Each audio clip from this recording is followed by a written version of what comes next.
word from today's sponsor. This is a product that I actually find really useful, and it's a close friend of mine that's actually produced this watch. The most awesome thing about this watch is that it's actually a contactless skeleton framed watch. So the contactless payment means that each contactless enabled watch allows you to make a quick and easy payment of up to £30 and under at any of the 500,000 contactless terminals we have in the UK. And each Watch Me gift set contains the contactless watch, cleaning products, and a one-of-a-kind mechanical cufflinks to go with your skeleton frame watch. No batteries required, it's all driven off the self-winding mechanism in the mechanical movement, so you never need to replace the batteries in this contactless watch. Please click the link and support a very good friend of mine's awesome idea, grabbing yourself one of these watches. It has become one of the necessity items that I grab in the morning. So thank you once again to the guys at Watch Me. Please, link in description and on screen right now. Go grab yourself one, support this fantastic product that I'm 100% backing.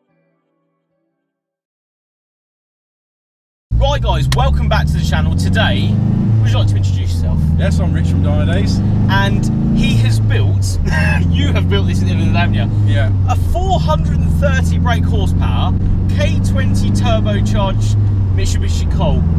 Mate, wow, what a thing to make. So, we're going to take it out, we're going to enjoy ourselves. I haven't had any boost really from this yet. We've just got to a nice stretch of road, and we're going to go and enjoy ourselves. To put a K20 in the Mitsubishi Colt, that must have been... yeah, there's not a lot of room in the front of these, let's be honest. Not a lot of room. Basically, it sort of came about because Dan's owned this car for a number of years, which is my business partner, and we'd reached the limits of what this car could achieve in its standard form. We were going to force the engine, maybe our limits would have been around 350 or something around that. So we basically decided that maybe it was time for an engine conversion and to do something a little crazy. We threw some ideas around, and then this is crazy. This is crazy. Basically decided on a K20 and going turbo. So over the course of last winter, we sort of offered the engine up and got it in the hole, so to speak, and got it to work. Yeah, it was unbelievable. A lot of work. We started off with Hasbro EK mounts, as silly as it sounds. The extensive modification to the chassis legs to obviously get everything in and weld it all in and get it into position and obviously get it where we wanted it initially. So obviously a lot of work sort of involved in that with engine position and stuff like that, so it all works. But yeah, it came out really good. We're really happy with it. It looks so professional in the bay. It's so clean, so well set out. Turbo sits nicely. It's all so professional. So it's massive hats off to you guys, and you know the fabrication skills of actually putting this into the car, and it all works as well. Yeah, everything works. That's the beauty of it. Everything does work. We did sort of pride ourselves on getting everything working again, so that this car could effectively be driven as a daily car. Yeah, easily. It could sound like it's been built that you would find from the factory, like a race car from the factory sort of thing. That's how it feels, because it feels very precise. So things like drive shafts are obviously expensive. They were custom made. We did a lot of the stuff in house, so obviously we made the manifold in house, we made the downpipe in house, the exhaust we made in house, fuel lines, brake lines, oil and water lines, the turbo, so on and so forth, because no one makes anything for this car. No, like if you said online, I want to put a K20 in my Mitsubishi Colt, it's like there's no parts for that whatsoever. It doesn't exist. Exactly that. There is no parts. You can't buy them. No. So it is a case of, if you're going to do something like this, it is all custom fabrication. There's no choice. No one does this. This is like, I'm assuming, the only one in the world that's running this? No, I'm not, as far as I'm aware, no one's running this setup in this car. Again, leave a comment below. I don't know of any other Mitsubishi Colts that are running K20 turbo, so... I think the biggest thing for us was wiring. You know, we sort of touched on it earlier. Is the obviously the Colt's campus wiring, so it then gives us problems when we're wiring in obviously the K20, which isn't. We've obviously lost the original ECU from this car and several pieces, so then to get everything back up and working again so that the car could go on the road, it was where that was the biggest aggravation. I think probably all in all we were probably like 6 weekends of wiring to get that just up and done. Wiring, just wiring. Make sure it starts and it's happy. And everything works.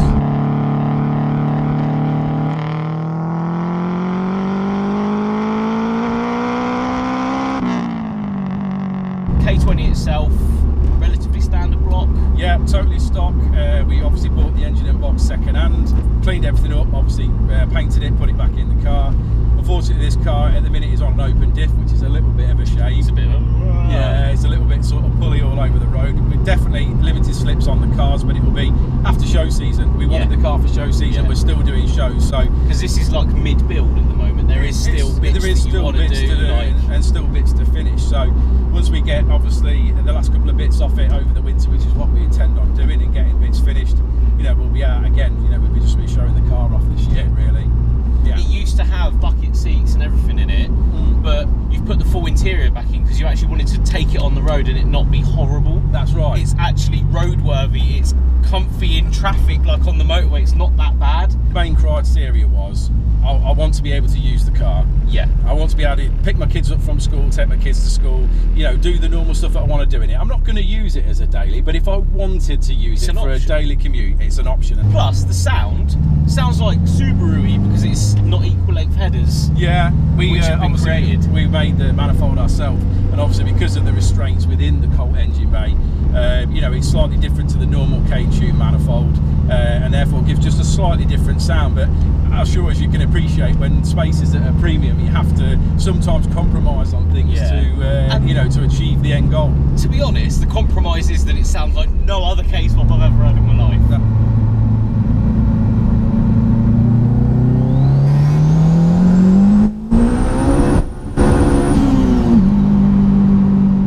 That's right. It sounds so different.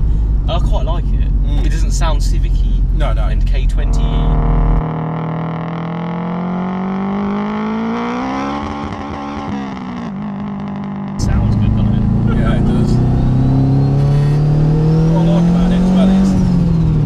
Accelerate like that, and it just goes straight away. Like even mid-range power, just generally light on the throttle, dead responsive. Don't have to go mad, just wander in, and it's just accelerating. Yeah, you can get up to, you know, obviously motorway speeds and things like that really fast.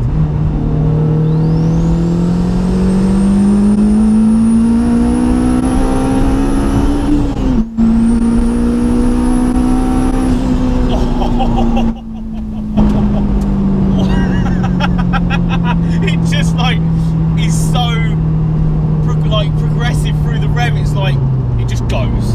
There's no real let up. Like it just let's go like that. Some cars you get a low down punch and then you get a flat spot. You know, you get nice flat spot there. Nothing. Yeah. This is like it's on power, but peak power's peak rev. So the more you rev it, the more reward you get from it. So you actually want to smash it through the gears and enjoy it that way.